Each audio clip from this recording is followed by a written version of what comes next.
né? Vamos ler aqui. Hoje nós vamos ver um pouquinho do livro de Daniel, que a gente falou que o livro de Daniel ajuda a gente a estudar Apocalipse, né, também. Então, nós vamos começar aqui lendo alguns versículos. Pode colocar aí, Joyce, o slide, por favor. Isso. Pode abrir aí, meninas, é Daniel 1:8. Alguém lê para nós? É um versículo bem conhecido. Para ler agora? Isso, pode ler, por favor. Daniel, porém, decidiu não se contaminar com a comida e o vinho que o rei lhes tinha dado. Pediu permissão ao chefe dos oficiais para não comer esses alimentos, a fim de não se contaminar. Amém. Eu vou ler aqui Daniel 4:26, a segunda parte. O teu reino tornará a ser teu, depois que tiveres conhecido que o céu domina. E o 4:32b. Até que aprendas que o Altíssimo tem domínio sobre o reino dos homens e o dá a quem quer. Vamos orar então, irmãs. Senhor, nós te louvamos, ó Deus, pelo privilégio de podermos ler a tua palavra, Senhor. Te louvamos, ó Pai, pelo caminho que o Senhor Jesus Cristo abriu para nós, de acesso ao teu trono de graça. Ó Deus, colocamos mesmo esse tempo diante do Senhor, que teu Santo Espírito possa ministrar os nossos corações, ganhar, ó Deus, as nossas vidas, cada dia mais para o Senhor. Te agradeço pela vida das irmãs aqui, ó Deus, e que realmente o Senhor possa estar presente, ó Deus, nesse tempo conosco, nos ensinando e nos fazendo, ó Deus, a compreender mesmo a tua palavra. Em nome de Jesus, amém. Então, irmãs, praticamente quase todos os estudos que a gente tem feito, eu tenho baseado nos livros de dois irmãos, né? Dois irmãos muito queridos, né? Irmãos realmente que dedicaram a sua vida ao estudo da palavra, né? E então eu tenho baseado nesse livro desses irmãos e de outros irmãos também. Então, irmãos que já estão já faleceram, mas são pessoas que nos ajudaram muito, né? Com relação a todo o estudo que eles fizeram, né? Então, isso é importante ser dito, porque eu estou dependendo dessas revelações que esses irmãos tiveram mesmo da palavra, né? Pode passar aí, Joyce. E o livro de Daniel é um livro, assim, muito, muito importante, quer dizer, todos da Bíblia são, mas o livro de Daniel é um livro, a gente fala, nós vamos ver aqui para frente, que é como se fosse o Apocalipse do Antigo Testamento. E ele nos ajuda a entender bem o Apocalipse. Naquela época que Daniel viveu uns 600 anos, mais ou menos, antes de Cristo, ele já fez as profecias, Deus revelou para ele, para Daniel, o que aconteceria com a história do mundo até a volta do Senhor Jesus Cristo. Então, é o livro que é mais, que a gente pode dizer assim, mais abrangente na questão das profecias, né? Daniel, então, significa Deus é meu juiz, ou então Deus é juiz. Esse nome significa isso. Ele nasceu na época do rei Josias, que foi um bom rei. Na época desse rei, foi quando houve um avivamento, né? Quando a gente estudou Reis, lá segundo Reis, a gente viu um pouquinho do rei Josias. Ele assumiu o reinado bem novo mesmo. E ele foi um rei que realmente ele foi segundo o coração de Deus. E na época dele teve um avivamento. Eles descobriram as leis, né? E que estava sob escombros, vê se pode. Então, o povo, o reinado, eles estavam todos assim, antes de Josias, tinham adorado ídolos, e o reino estava muito decadente. E na época de Josias, então, houve um avivamento, e foi algo muito importante, né? E provavelmente Daniel nasceu nessa época. Daniel foi levado cativo para a Babilônia com a idade mais ou menos entre 15 a 17 anos. quando Nabucodonosor cercou Jerusalém e levou cativo alguns jovens da nobreza e da família real. Então, na história mundial, a Babilônia, então, estava assumindo um papel preponderante, assim, como cabeça, né, do reinado do mundo naquela época. E Nabucodonosor, então, tinha conquistado o Egito, e conquistando o Egito, ele também cercou Jerusalém e levou cativo esses jovens, né? E ele pegou a nata, né, pegou a nata, assim, da população lá dos judeus, e nessa leva desses jovens, Daniel foi levado cativo para a Babilônia com aqueles amigos dele, e outros também, e também o profeta Ezequiel. Ezequiel também foi levado nessa época para a Babilônia. E quando Daniel escreveu esse livro, o livro de Daniel, provavelmente ele tinha mais ou menos 90 anos quando ele escreveu esse livro. Então, esse aí é um pano de fundo para a gente poder entender. Deus falou que iria castigar mesmo o reino do sul. Nós sabemos que depois de Salomão, quando Roboão, que era o filho de Salomão, foi ocupar o trono, quando Salomão morreu, o reino foi dividido em reino do norte e reino do sul. Então, Israel ficou dividido em dois reinos, porque Jeroboão, então, se rebelou contra Roboão, então ficaram 10 tribos para o norte e 2 tribos para o sul. As tribos do sul foram Judá e Benjamim, e as outras 10 tribos foram o reino do norte, né? Que separou, então, do reino do sul. A capital do reino do norte era Samaria, e a do reino do sul era Jerusalém. Essas 10 tribos, elas foram levadas cativas no ano mais ou menos 700 a.C., pela Assíria, não é Síria, não, é Assíria. Então, eles foram levados cativos e essas tribos se espalharam e desapareceram, porque o rei da Síria colocou outras pessoas ali para poder administrar aquilo ali. Então, o que aconteceu? Aqueles judeus que eram do Reino do Norte, os israelitas, né, do Reino do Norte, eles se misturaram com outras nações, com outros costumes, por isso que na época de Jesus, os fariseus, os saduceus, aqueles religiosos, eles não consideravam Samaria como pertencente a Israel, porque eles tinham se misturado muito com os outros costumes, não é? Então, por isso que eles tinham aquela aversão, né, vamos dizer assim, por Samaria. Então, isso aí é só para a gente estar entendendo mais ou menos. Mas o reino do sul, que era Judá e Benjamim, eles também começaram a caminhar por outros caminhos e Deus falou que iria castigá-los.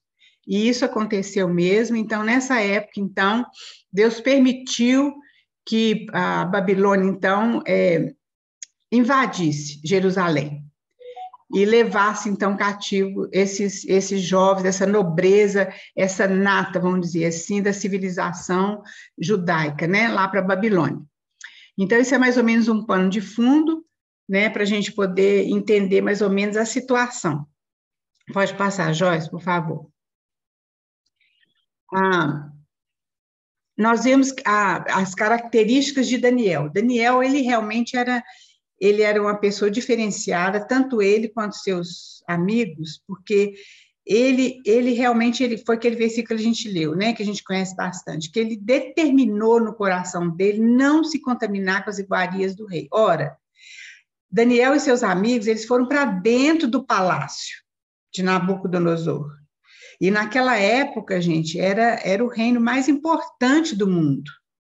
Não é? Nabucodonosor estava dominando o mundo. Então, ele, como um jovem de 15 anos, 15 a 17, a 18 anos, e seus amigos, ele não tinha ninguém para estar vigiando ele, nem os pais, nem os religiosos, né? Ele podia querer usufruir daqueles benefícios daquele lugar que ele foi colocado.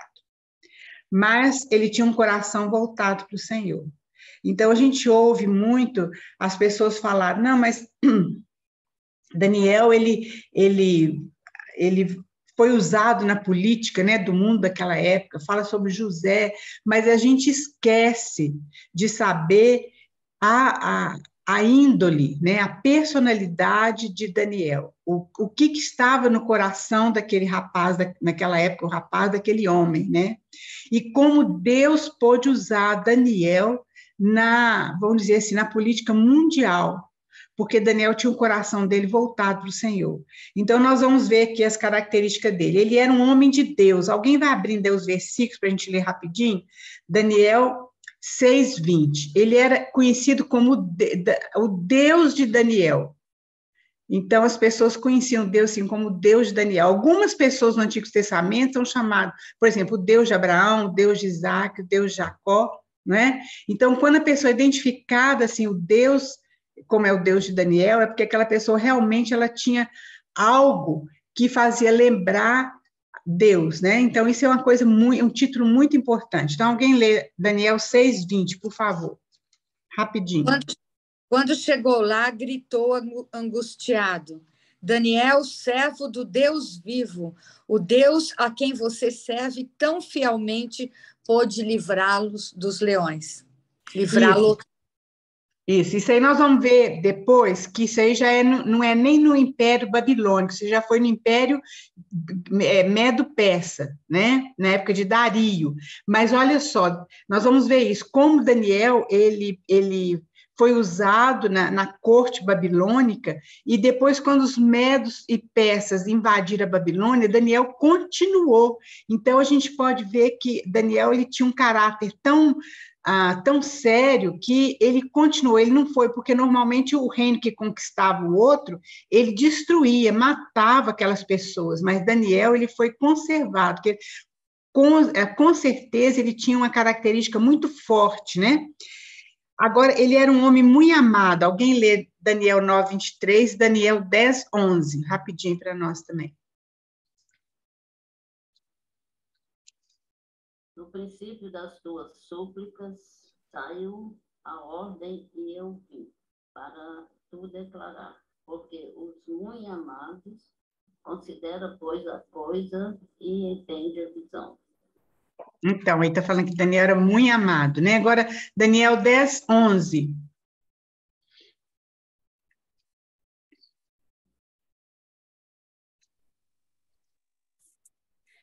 Ele me disse: Daniel, homem muito amado, entende as palavras que vou te dizer e levanta-te, pois fui enviado a ti. Depois que ele me disse isso, eu me coloquei em pé tremendo.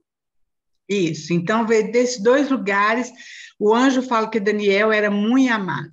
É claro que todos nós somos amados de Deus, mas tem pessoas que estão mais perto, né, ali do trono de Deus, e Daniel era um desses, né, então ele era muito amado.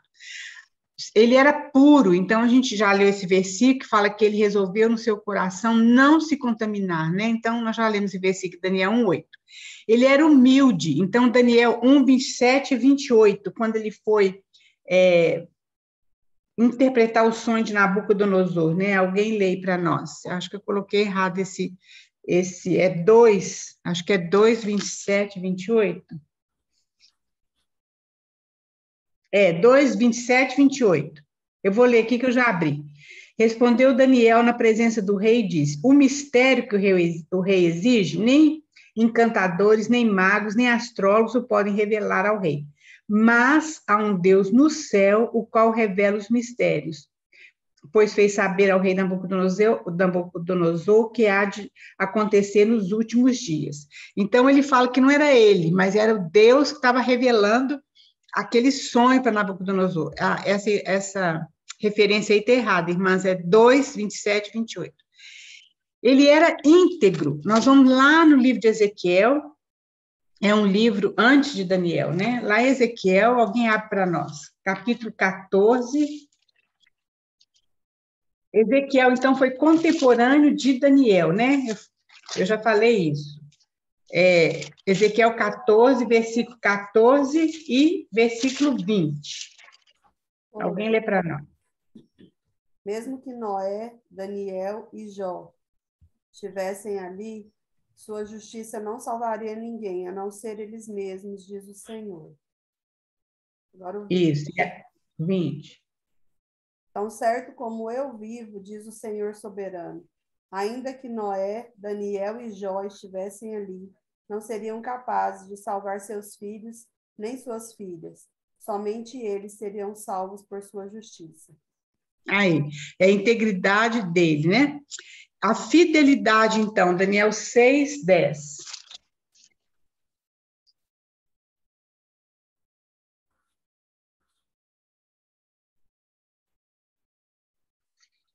Quando Daniel soube que a lei tinha sido assinada, foi para casa, e, como de costume, ajoelhou-se no quarto do andar de cima, com as janelas abertas na direção de Jerusalém. Orava 3 vezes por dia e dava graças ao seu Deus. Isso. E o testemunho de Daniel ao mundo, né? Daniel 4:26b, acho que nós já lemos, esses 2 versículos nós já lemos, que fala, quando ele fala no segundo sonho, nós vamos ver, de Nabucodonosor, ele fala, olha, o teu reino tornará a ser seu depois que tivesse conhecido que o céu domina, porque Nabucodonosor, ele estava tão cheio de si que ele achava que ele mandava tudo, mas ele tinha que saber que existia alguém acima dele. E aquele outro versículo fala, até que aprendas que o Altíssimo tem domínio sobre o reino dos homens e o dá a quem quer. Então, isso aí é o testemunho de Daniel para o mundo, quer dizer, ele teve coragem, né, de como é que a gente fala, de questionar mesmo Nabucodonosor com relação ao orgulho dele. E Daniel, a gente vê, queridos, eu não coloquei aí, mas a gente vê que Daniel era um homem de oração. Esse versículo que foi lido, que ele, na época de Dari, que ele foi jogado na cova dos leões, fala que ele orava 3 vezes por dia, né? Então, ele era um homem de oração, ele era centrado no propósito de Deus. Nesse versículo mesmo, a gente vê que ele abria as janelas em direção a Jerusalém. O que significa isso? Jerusalém, queridos, era o testemunho de Deus aqui na terra. O templo de Deus estava em Jerusalém. Infelizmente, foi destruído, porque o povo de Israel, eles deturparam aquilo tudo, né? Mas o testemunho de Deus aqui na terra era Jerusalém, era o templo. Então, as orações de Daniel, era o propósito de Deus, era aquilo que estava no coração dele, né? Era o propósito de Deus. Então, fala, como já leu aí, né? Que ele entrou em sua casa e em cima no seu quarto, onde havia janelas abertas do lado de Jerusalém. Ele construiu a casa dele com essas janelas em direção a Jerusalém. Então, a gente vê que o coração de Daniel era qual que era o coração dele? Era o propósito de Deus sendo cumprido, a vontade de Deus sendo cumprida, né? Mesmo que ele tivesse aquela pompa toda naquele palácio, mas o coração dele não estava ali, o coração dele estava na vontade de Deus, no propósito de Deus. Então, queridos, isso faz uma diferença muito grande, muito grande. Isso é muito importante, porque Daniel realmente ele estava gozando, se a gente pode dizer assim, dos maiores privilégios do mundo naquela época, mas aquilo não conquistou o coração dele. Assim como o inimigo, quando tentou Jesus, fala assim, olha, se você me adorar, todos os reinos do mundo vão ser seus. Não foi assim que o inimigo falou com Jesus? Da mesma forma para Daniel. Mas Daniel, é claro que eu não estou querendo comparar, né, guardando as devidas proporções, mas Daniel também, aquilo ali não conquistou o coração dele, a glória dos reinos do mundo, mas o que ele queria é que o propósito de Deus e a vontade de Deus fosse cumprida. E com Jesus também. Então, Jesus também, ele não se dobrou, né, ao império desse mundo, ao inimigo mesmo. Então, isso é muito importante. Ele estava centrado no propósito de Deus. Ele era um homem da palavra. Que a gente vê, quando vocês leem o livro de Daniel, vocês veem que quando ele estudou o profeta Jeremias, aqui é falado assim, ele entendeu que aquele cativeiro do povo na Babilônia seria 70 anos. Então, ele era um homem da palavra, ele estudava a palavra. Outra coisa também, ele estava envolvido na batalha espiritual. A gente vai ver a partir do capítulo 6 até no 12, como Deus começa a revelar várias coisas para ele. E então a gente vê como ele começa a orar. Ele ajoelha, jejua e ora para que Deus pudesse cumprir mesmo o propósito dele com relação ao povo dele. Então, ele era envolvido com a batalha espiritual. E ele era muito íntegro, nós já vimos aqui, né? Outra coisa, Daniel e seus amigos foram considerados mais sábios. Alguém abre lá Daniel 1, 15, 21.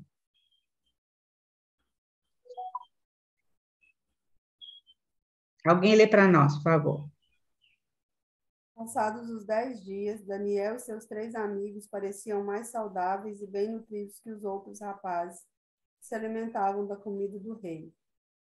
Depois disso, o assistente só lhes dava legumes em vez de comida e do vinho servidos aos outros. Deus concedeu aos 4 rapazes aptidão em comum para entender todos os aspectos da literatura e da sabedoria, e a Daniel concedeu a capacidade especial de interpretar sonhos e visões. Ao término do período de treinamento ordenado pelo rei, o chefe dos oficiais levou todos os rapazes a Nabucodonosor.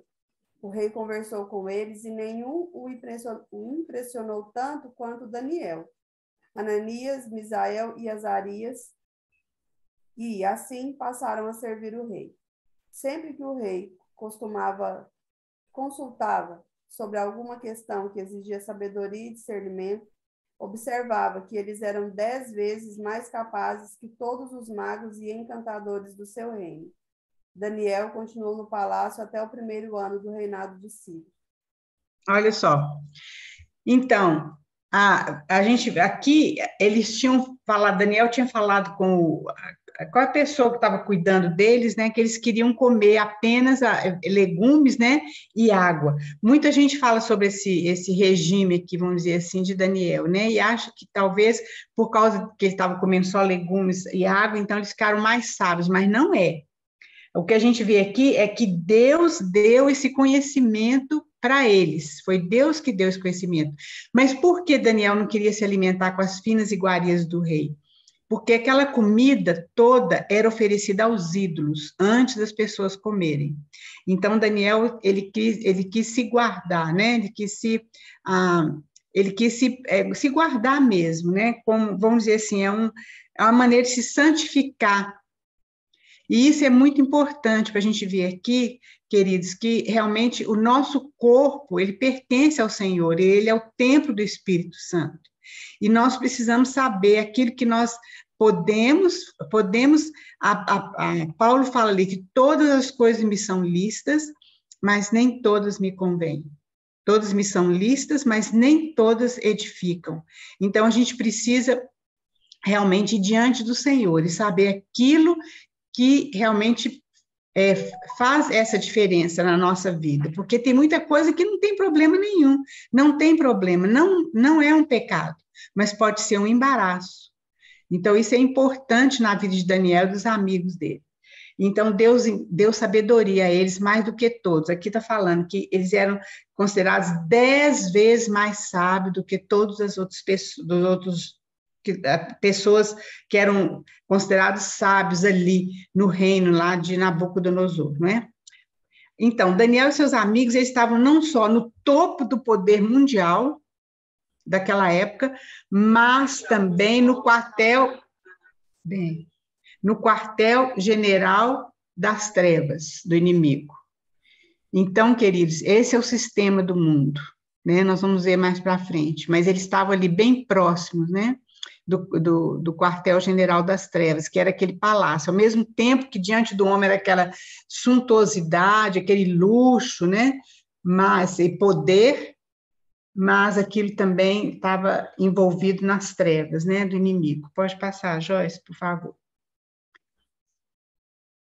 E aí o livro de Daniel, então, ele pode ser dividido em 2 partes. Daniel de 1 a 6 é uma parte histórica, e Daniel de 7 a 12 é profética. A gente pode dizer que Daniel de 1 a 6 é mais ou menos a história, vamos dizer assim, de Daniel, né?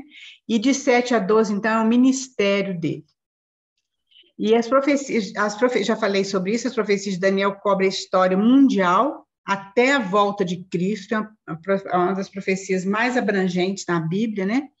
E todas as profecias, queridos, são mais de 1000 profecias na palavra de Deus, todas elas giram em torno de 2 pontos focais, que é a primeira vinda e a segunda vinda de Cristo. Cristo, realmente, ele é o centro de todas as coisas. Ele é o alfa, ele é o ômega, ele é o centro de todas as coisas. Lá em Romanos 11, fala o seguinte, porque dele, para ele e por meio dele são todas as coisas. A ele, pois, a glória eternamente. Amém. Tudo gira em torno de Cristo. Tudo vai se fundir, se a gente pode dizer assim, em Cristo. Então, todas essas profecias, isso é importante a gente saber. São 2 pontos focais mesmo que tem dessas profecias, é com relação à primeira volta de Cristo, a primeira vinda de Cristo e com relação à volta do Senhor Jesus Cristo, né? E eu já falei também que Daniel é como fosse o Apocalipse do Antigo Testamento. Pode passar, Joyce, por favor. Então, nós vamos ver mais ou menos até o capítulo 6, até o capítulo 5, ou 6, assim, bem resumidinho, né? Nós já vimos bem sobre o primeiro capítulo, mais ou menos a idade que Daniel foi levado, né, para a Babilônia. Nós vimos que realmente a comida deles e o que aconteceu com eles. E no capítulo 2, então, é quando Nabucodonosor tem um sonho. E vai ser, nós vamos ver depois, é a mesma visão que Daniel teve no capítulo 7. Só que a diferença é que uma é na perspectiva de Deus e outra é na perspectiva humana. Então, aquele sonho de Nabucodonosor, eu creio que nós conhecemos bem esse sonho, ele sonhou com uma estátua muito grande, que a cabeça era de ouro, peitos e braços de prata, ventre e quadril de bronze, pernas de ferro e pés de ferro, e pés de ferro e barro, né? Eu errei aqui tinha que colocar barro aqui, era importante isso aqui, meninas, desculpe, viu? Eram os pés de ferro e de barro, que era o Império Romano misturado com outros impérios. Então, Nabucodonosor sonhou, só que quando ele acordou, ele não lembrava do sonho dele. Mas aquele sonho, ele sabe que perturbou ele demais. E então ele chamou os sábios e, gente, esses sábios, esses sátrapas, esses sábios que ficavam ali no palácio do Nabucodonosor, era a primeira classe de pessoas ali dentro. Eram aqueles que eram mais, vamos dizer assim, mais paparicados, eram aqueles mais importantes ali no reino de Nabucodonosor. E ele chamou aqueles sábios, e eles não puderam decifrar o sonho, porque Nabucodonosor não lembrava do sonho. Ele achava que eles tinham que saber o sonho e interpretar. Então, quer dizer, a gente vê aí assim, a prepotência, né, desse rei, desse Nabucodonosor, achando que ele realmente era o todo-poderoso, né? E aí, então, ele manda matar todos os sábios, e com aquilo, com certeza, Daniel e os amigos dele iriam ser mortos também. Mas aí, Daniel, então a gente sabe que Daniel falou com ele, não, espera um pouco, não mata, espera um pouco. Ele fala o seguinte, quer ver, vamos achar aqui para a gente ver. Então Daniel falou avisado e prudentemente a Arioque, que era o que tomava conta deles, né, chefe da guarda do rei, que tinha saído para matar os sábios da Babilônia, e disse a Arioque, encarregado do rei, por que é tão severo o mandado do rei? Estou lendo em Daniel 2:15. Então Arioque explicou o caso a Daniel. Foi Daniel ter com o rei e lhe pediu designasse o tempo e ele revelaria ao rei a interpretação. Olha bem, Daniel fez isso pela fé, né? Então Daniel foi para casa e fez saber o caso aos amigos dele, né, os seus companheiros, para que pedissem misericórdia ao Deus do céu sobre este mistério, a fim de que Daniel e seus companheiros não perecessem com os restos sábios da Babilônia. E então foi revelado o mistério de Daniel numa visão de noite. Então, queridos, viu que Daniel recorreu à oração. Ele não sabia como é que era aquele sonho, mas ele recorreu à oração. E aí, então, nós vimos que Deus revelou a Daniel, e Daniel, então, foi e interpretou aquele sonho para Nabucodonosor. E o sonho era esse que eu coloquei aqui, olha. Era uma estátua grande, a cabeça era de ouro, que é o império, significava o Império Babilônico, que Daniel ele falou o sonho e falou a interpretação. O peito e os braços era o Império Medo-Persa, depois etc. O Império Grego, bronze, as pernas de ferro era Império Romano, e depois os pés era misturado o ferro e barro, né? Que era o Império Romano misturado com outros impérios. E, o que é mais importante, uma pedra que foi retirada sem a ajuda de mãos humanas, e esmiuçou toda aquela estátua. E a gente vê, então, quem que era essa pedra. Quando Daniel ele interpretou esse sonho, provavelmente ele tinha 17 anos. Veja bem. Quem vocês acham que era essa pedra?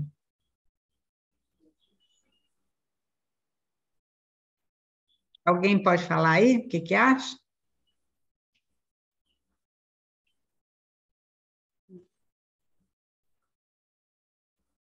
Era Deus, não? Vamos ver lá, em Mateus 21, 42 e Salmo 118.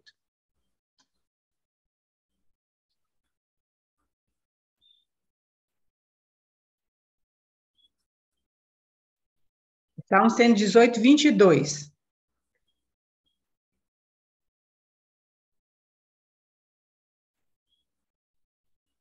Pode ler. Pode ler Mateus? Pode. 21, 42. Então Jesus disse: vocês nunca leram nas Escrituras? A pedra que os construtores rejeitaram se tornou a pedra angular. Isso é obra do Senhor e é maravilhosa de se ver. Isso.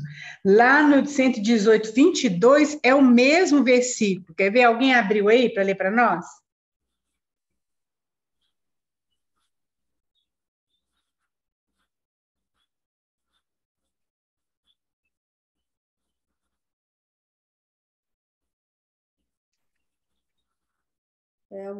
A pedra que os construtores rejeitaram se tornou a pedra angular. E aí, 23. Isso? 23. Isso é obra do Senhor e é maravilhosa de ver. Aí, Jesus citou esse Salmo 118. E ele, se referindo a ele mesmo, essa era a pedra angular, é a pedra mais importante que os construtores rejeitaram, e era o Senhor Jesus. Então, essa pedra é o Senhor Jesus. Esse sonho de Nabucodonosor, que é junto lá com a visão de Daniel, no capítulo 7, é a história mundial. É história, depois, o que, se vocês quiserem ver nos livros de história mesmo, o que aconteceu, porque o Império Persa, ele conquistou o Império Babilônico, o Império Grego conquistou o Império Persa, e o Império Romano conquistou o Império Grego. Então, é história mundial. E aí, depois, então, o que acontece? Uma pedra que, olha, sem ajuda humana. Nós sabemos que o Senhor Jesus Cristo, ele foi gerado de uma virgem, não é verdade? Não teve ajuda mesmo do homem, mas aquilo procedeu de Deus. E essa pedra, então, esmiuçou todos esses reinados, e então veio um reinado que foi, depois nós vamos ver lá no capítulo 7, que foi um reinado eterno, que é o reinado do Senhor Jesus Cristo. Então, isso aí é a visão histórica humana, do homem, né, do mundo, né? Pode passar, Joyce, por favor. Nós vamos ver depois com mais detalhe lá no capítulo 7, que eu acredito que não vai ser hoje, que não vai dar tempo, sobre esse sonho, porque cada parte desse sonho realmente foi o que aconteceu. A Babilônia, ela tinha muito ouro, Então, ela foi representada por aquela cabeça de ouro. Então, ali representa tanto o rei mais importante daquele império, que foi Nabucodonosor na época, como o reinado. Então, a cabeça de ouro era Nabucodonosor e o seu reino, né? Na cabeça, nos ombros e no peito de prata, foi o reino Medo-Persa. Também tudo era usado com prata, as moedas eram de prata, tudo era pago com prata. Então, é o que era mais marcante naquele império Medo-Persa, era prata. O grego, que era o Império Medo-Persa, ele era caracterizado pelo Ciro, né, que foi o imperador mais importante. Lá no grego é Alexandre o Grande. Então, é representado pelo bronze.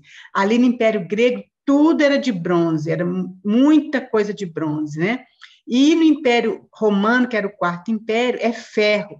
Realmente, o Império Romano, as armaduras, tudo daqueles soldados, tudo era com ferro, né? Então, foi o Quarto Império, e foi representado pelos imperadores, né? Nero, César Augusto, todos aqueles imperadores. Isso é o capítulo 2, depois nós vamos ver isso aí com mais detalhe quando Daniel teve a visão, porque isso aí nós vamos encaixar com o capítulo 13 lá de Apocalipse. Eu não sei se eu estou fazendo, se está muito confuso para as irmãs, talvez esteja até meio cansativo, né? Mas para a gente poder entender um pouquinho melhor, a gente precisa ver essas coisas, como que as profecias são exatas, como que as profecias realmente são cumpridas literalmente e exatamente, né? O capítulo 3 de Daniel, então aí o Nabucodonosor homenageia lá Daniel, etc., né, pelo que ele revelou, mas Daniel já tinha falado que não era ele, mas era Deus que tinha revelado para ele. O capítulo 3, gente, o que acontece? Então, Nabucodonosor, por causa daquele sonho, ele começou a ver que o império dele não ia ser eterno. Nenhum império é eterno, a não ser o império do Senhor Jesus Cristo. Tudo passou para a história, né? Alexandre, que era chamado Alexandre o Grande, ele conquistou o mundo em 3 anos. Ele era muito novo. Ele morreu com a mesma idade de Jesus, 33 anos. Até tem uma comparação muito linda, vou ver se eu acho para depois colocar aqui para nós, entre a vida de Jesus e de Alexandre o Grande. Mas também passou para a história. Mas o único reino que é eterno é o reino do Senhor Jesus Cristo. Glória a Deus por isso, né? E aí o Nabucodonosor começou a ficar preocupado, pensando, quer dizer que meu reino, então, não vai ser eterno. Então, o que ele faz? Ele constrói uma estátua totalmente de ouro. E ali para mostrar que ele tinha aquele poder, ele achava que tinha aquele poder de manter o império dele, né? E ele manda todo mundo adorar essa estátua. Nós conhecemos bem essa história. Os 3 amigos de Daniel não quiseram adorar, foram julgados na fornalha de fogo ardente, né? Não se queimaram. Foi outra experiência que Nabucodonosor teve também, mas ele ainda não dobrou seus joelhos diante do Senhor. Daniel, não cita Daniel nesse capítulo, eu realmente não sei falar com as irmãs se Daniel não estava lá naquela época. Alguns estudiosos falam que ele não estava lá, não sei, estava tratando o negócio do rei em outros lugares, eu não sei. Mas o fato é que aqueles 3 rapazes, aqueles 3 deles não se dobraram, né, aquela estátua, e aí, então, eles foram julgados naquela fornalha, e ali aparece Jesus junto com eles, né, que é o Senhor Jesus, né, o anjo era o Senhor Jesus. Esse é o capítulo 3. O capítulo 4 acontece o segundo sonho de Nabucodonosor, que também foi interpretado por Daniel. Daniel deveria ter 49 anos, mais ou menos, quando foi interpretado esse sonho.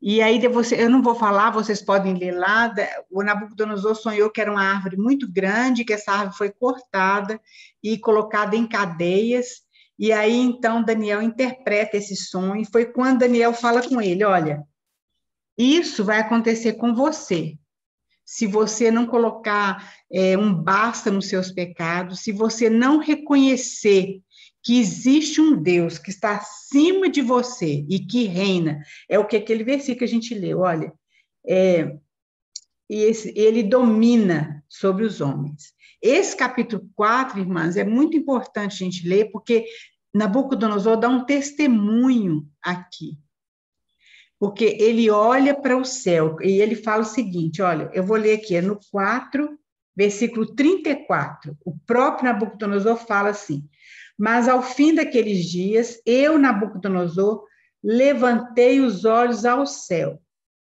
e tornou-me a vir o entendimento, e eu bendisse o Altíssimo, e louvei e glorifiquei ao que vive para sempre, cujo domínio é sempre eterno e cujo reino é de geração em geração.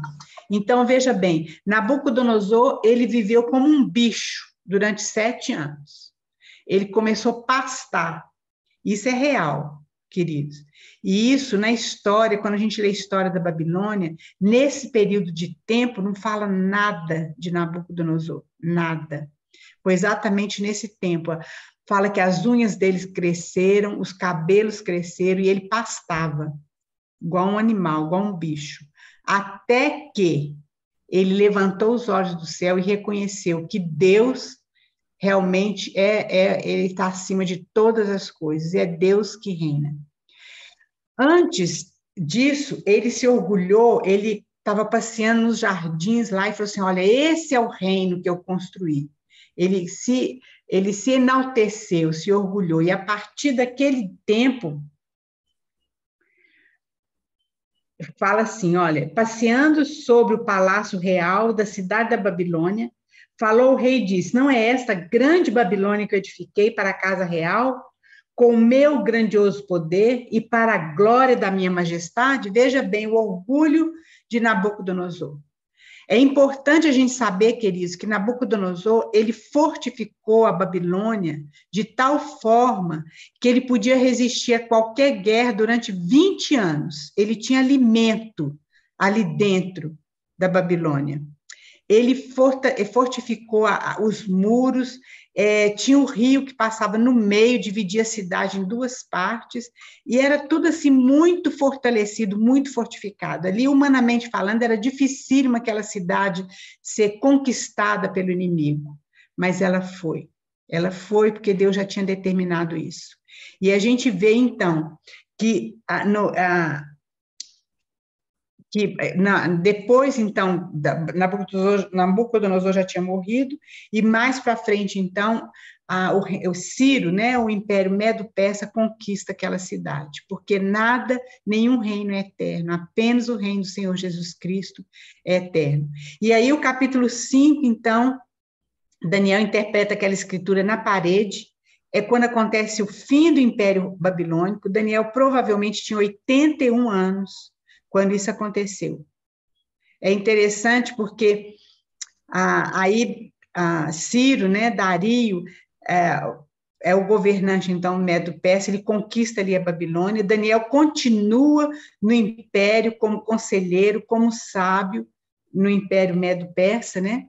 E aí, então, capítulo 6, que a gente conhece bem também, que é Daniel sendo jogado na cova dos leões. Eu coloquei a idade de Daniel aí, é porque a gente sempre tem ideia que Daniel foi jogado muito novo, né, na cova dos leões, mas ele já tinha 83 anos.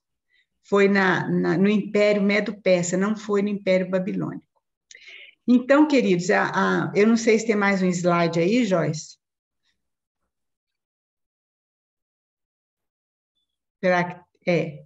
Não tem. Então, que lá foi o. Que a senhora pediu para colocar. Tá. Pode colocar a figura, então, só para a gente ter a noção como é que fala, gente? Do tempo, né, da vida de Daniel. Tem jeito de colocar essa figura? Por favor. Vocês estão vendo? Aí vocês... Não, ainda não. Não, peraí. Eu vou ter que compartilhar de novo. Agora tá? Ainda não, Joyce. Agora. Então, meninas, eu coloquei essa tabela aí, e ela vem um pouquinho, vamos dizer, é um pouquinho de baixo para cima, né? Até ficou... Diminui só um pouquinho, Joyce, para a gente ver o primeiro aqui, ó. Ela vem de baixo para cima, ela não vem de cima para baixo. Aqui fala, no ano 605, ele foi exilado para a Babilônia, depois ele interpreta o primeiro sonho, tem as idades dele, só para a gente entender, dentro da história, o que aconteceu, né?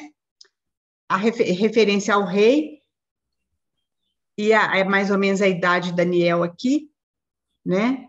Para a gente ter uma ideia. Isso aí é questão para estudos seus, né? Eu creio que esclarece um pouquinho. Hoje a gente vai só até esse capítulo 6, para a gente, então, na próxima, se Deus permitir, na próxima sexta-feira, a gente falar sobre as visões de Daniel, porque aí vem as profecias mesmo, né? Do capítulo 7, depois vem aquelas 70 semanas, né? A gente vê isso devagarzinho para a gente poder entender, porque isso aí ajuda a gente no entendimento, um pouco do entendimento lá no Apocalipse, tá certo? Nós temos ainda um pouco de tempo, queridos. Eu queria saber se vocês têm alguma pergunta ou quer acrescentar alguma coisa, se tem alguma dúvida. Vocês podem abrir o microfone e ter liberdade de falar aí. Raquel, essa figura que a Joyce postou agora, ela vem no nosso videozinho depois? Sim, Eu não sei, Joyce. sim, Vai. eu vou Então, vai. colocar na apresentação, Márcia, no PDF. Tá. Porque aí tá. Ela toda, né? Porque eu não sei, é porque eu estou vendo aqui no celular, ao invés de ver no computador, eu só vi até um pedaço dela. Não, no PDF vai ela inteira. Tá? Lindinha. Eu tirei a foto, mas eu não tirei muito bem tirada. Então, se ficar faltando alguma coisa, a culpa não é da Joyce, não, a culpa é minha. Isso aí é só para a gente ter uma noção, entender, porque eu acho que entende melhor a questão histórica, né, e da vida do Daniel, eu acho que entende melhor a idade dele com relação ao livro. E aí, meninas, mais alguma pergunta? Vocês querem falar mais alguma coisa?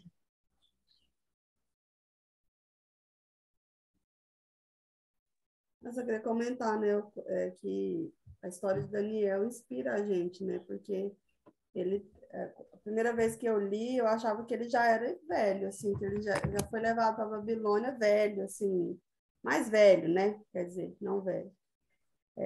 Mas ele tinha 17 anos, então, assim, nossa, um menino de 17 anos, já com toda essa intimidade, né, com o Senhor, com toda essa fidelidade mesmo, né, com toda essa convicção de quem Deus era, e era tão íntimo do Senhor, que o Senhor falava tão claramente com ele, né? E tinha um encargo de oração já, né, assim, muito forte, porque ele entendia que essa era a forma dele se comunicar com o Senhor, né? Do Senhor falar com ele, direcionar ele, né? E isso é inspirador, né, assim, pra gente, porque às vezes a gente não investe tanto nos jovens, né, assim, fico pensando na minha sobrinha e tal, o quanto é importante desde cedo, né, eles já terem essa relação com o Senhor. E realmente é inspirador para a gente também, né? De ter perseverança, de continuar mesmo diante das dificuldades. Ele foi preso, foi levado para outro país preso, né? Mesmo com tudo aquilo que Nabucodonosor concedeu para ele depois da interpretação dos sonhos, mas aquilo não mudou o coração dele. Ele continuou sendo quem ele era, né? E não, a fé dele não foi abalada de jeito nenhum, mesmo diante da morte, ele continuou, né, firme com o Senhor, e isso, assim, eu trago para a minha vida, né, assim, a gente precisa ser assim, né? Perseverante, confiar no Senhor mesmo diante das circunstâncias mais difíceis, mais adversas, e é isso. Pois é, e é interessante também, Joyce, que não esse fato dele ser jovem, ter sido tão fiel, mas também a gente vê que ele foi fiel até o fim. Quando ele estudou o livro de Jeremias e viu que aquele cativeiro eram 70 anos, ele viu que ele não teria condições físicas de voltar para Jerusalém. Porque a gente vê que aí, no reinado de Ciro, nós vamos ver isso, como é que é interessante. Então, Ciro, ele dá ordem para que os judeus voltem e reconstruam o templo, reconstruam a cidade. E Daniel, então, ele vê que ele não tem condição física, ele já tinha 90 anos, mas Deus usou ele até velho, né? Até com 90 anos que ele escreveu esse livro, que ele teve as visões, que ele clamou pelo povo, né? Pelo povo dele, pelo propósito de Deus. Quer dizer, ele foi usado tanto na juventude dele, quanto também na velhice, né? A gente pode ver as duas coisas, né? Que a gente, quando é velho, quando está velho, o Senhor pode nos usar também, né? Com sonhos, com visões e com oração, né? E é interessante, dentro disso que a Joyce falou, Joyce, a escolha, né? Como que eles pegaram esses jovens e, na verdade, o que eles queriam fazer Era uma lavagem, né? Uma lavagem cerebral. Primeiro mudar o nome, depois a alimentação e toda aquela doutrinação, né? E eu vejo assim, isso mesmo que você falou, como ele era firme. Mas isso, provavelmente, com certeza, ou provavelmente não, com certeza, isso veio de uma família, né? Uhum. Olha só, né? Ele cita o profeta Jeremias, ele tinha essa intimidade, né, com a palavra, assim, entre aspas, mas isso vem de uma criação, porque ele podia chegar, ele e os amigos chegar ali, os pais não estão aqui, né? Já que nós estamos aqui sozinhos, vamos entrar, né? Não tem outra solução. Então, acho isso muito lindo, e mesmo para nós, ainda que a gente já não... Eu, né, no meu caso, não tenha filhos pequenos, mas eu tenho netos, né? Uhum. Então, isso é um alerta também, né, para a gente. Acho isso, me chamou muito a atenção também. E aí você falou importante, Márcia, a questão da família realmente eu acredito que foi ensinado mesmo, né? A amar o Senhor, amar a palavra do Senhor e a querer mesmo cumprir o propósito do Senhor, né? Que o testemunho do Senhor continuasse aqui na terra. E outra coisa também que você falou importante aí, porque o nome deles foi mudado, né? Então, Beltesazar é o nome de um deus lá da Babilônia, mas Daniel e os amigos dele não assumiram essa característica, né? Eles continuaram com aquilo, com a essência que era o Senhor mesmo na vida deles, né? Isso é muito importante também. Olha o significado, né? Eu dei uma olhadinha só no significado do nome deles antes, né? Bom, o Daniel você já tinha mencionado, Deus é juiz, né? O Ananias, o Senhor é bom. E olha para que foi mudado o nome dele. E a gente sabe que a importância que tinham os nomes, né? Era realmente a identidade deles, né?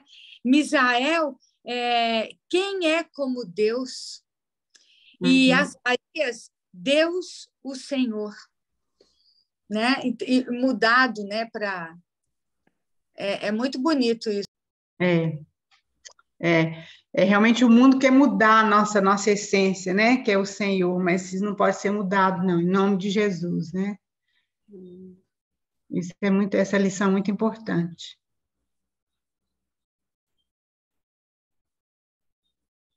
Então, meninas, pode falar, Joyce. Desculpa. Eu me identifico com Daniel, né? Porque Daniel, naquela época, era um servidor público, né? Trabalhava no Estado, né? Trabalhava para o rei, né? E eu também sou. E a gente realmente, quando a gente está nesse ambiente, é um ambiente muito difícil. É um ambiente onde as pessoas tentam te manipular, mudar realmente. Não, hoje não é mudar o nome, mas mudar suas convicções, realmente te seduzir no sentido de assediar mesmo, para que você se conforme com as coisas que acontecem ali dentro. A gente é exposto a ver coisas que a gente não concorda, que a gente sabe que é errado. E isso é muito perturbador. Tem dias que eu fico muito, muito mal mesmo, assim, até me perguntando, né? Perguntando para o Senhor, será que eu estou colaborando com isso? Porque a sensação é como se você participasse, né, daquilo que está errado. E aí, Daniel me ensina muito, porque ele estava ali no meio de muita coisa que estava errada naquela época, né? Idolatria, as comidas dedicadas aos ídolos, mudaram o nome dele. Então, ele estava no meio ali, mas mesmo estando no meio, ele não se contaminou, de jeito nenhum. Ele permaneceu firme mesmo com o Senhor. E, para mim, é uma inspiração por isso também, porque eu vivo isso dia a dia. E é difícil, não é fácil. Eu acho que todo cristão que trabalha no setor público, assim, vive esse dilema, né? Mas quando a gente olha para Daniel, a gente vê que é possível você permanecer, você não mudar suas convicções, você ter firmeza naquilo que você crê, que você acredita, mesmo vendo aquilo de errado que está acontecendo, né? E a gente está ali para realmente ser luz, né? De alguma forma, como Daniel foi, né? Luz ali para muitas pessoas. Mas não é fácil, né? Não é fácil. É verdade. É verdade. Que o Senhor tenha misericórdia da gente, né, Joyce? Em nome de Jesus. Porque não é fácil mesmo, não, minha irmã. Então, queridas, se as irmãs, se a gente puder ler o livro todo, né? São 12 capítulos, né? Não sei se vocês já leram, mas agora a gente vai ver do 7 para frente, que é importante, tem algumas. É importante a gente ler, né? Para a gente entender mais um pouquinho, né? Mais um pouquinho só, porque são muitas coisas, não dá para a gente ver tudo, né? Mas eu creio que a gente é muito abençoado mesmo. A gente vê que realmente o Senhor tem o domínio, como fala aqui. É muito bom a gente ver através desse livro que realmente os céus dominam a terra. Nós não podemos esquecer isso. Porque muitas vezes a gente acha que as coisas estão soltas, mas não estão. A gente tem que lembrar que os céus dominam a terra. E louvado seja o Senhor por isso, né? Porque o Senhor reina. Ele reina e ele vai reinar eternamente. Aliás, todos os povos têm a sua glória no passado, né? O povo grego, romano, etc. Apenas 2 povos têm a sua glória no futuro, que são os judeus e somos nós, a igreja, né? São esses 2 que têm a sua glória no futuro. Então, isso é muito lindo a gente ver, porque realmente o Senhor, ele é o Deus eterno, e o reino dele é eterno para todo sempre, né? Então, vamos orar, queridos, para terminar, se ninguém não tem mais nada a falar. Amém, Senhor. Obrigada por esse dia. Obrigada pela tua palavra, pela exposição da tua palavra. Obrigada porque o Senhor foi generoso com a gente, né? Deixando a tua palavra para que a gente pudesse nos juntar mesmo, estudar e buscar no Senhor, né? A interpretação de tudo. E ter pessoas, né? Graças a Deus, como a dona Raquel, que nos ajudam a ver aquilo que a gente muitas vezes não consegue ver nas entrelinhas da tua palavra, né? Ela estuda profundamente para poder compartilhar conosco. Obrigada pela generosidade da dona Raquel.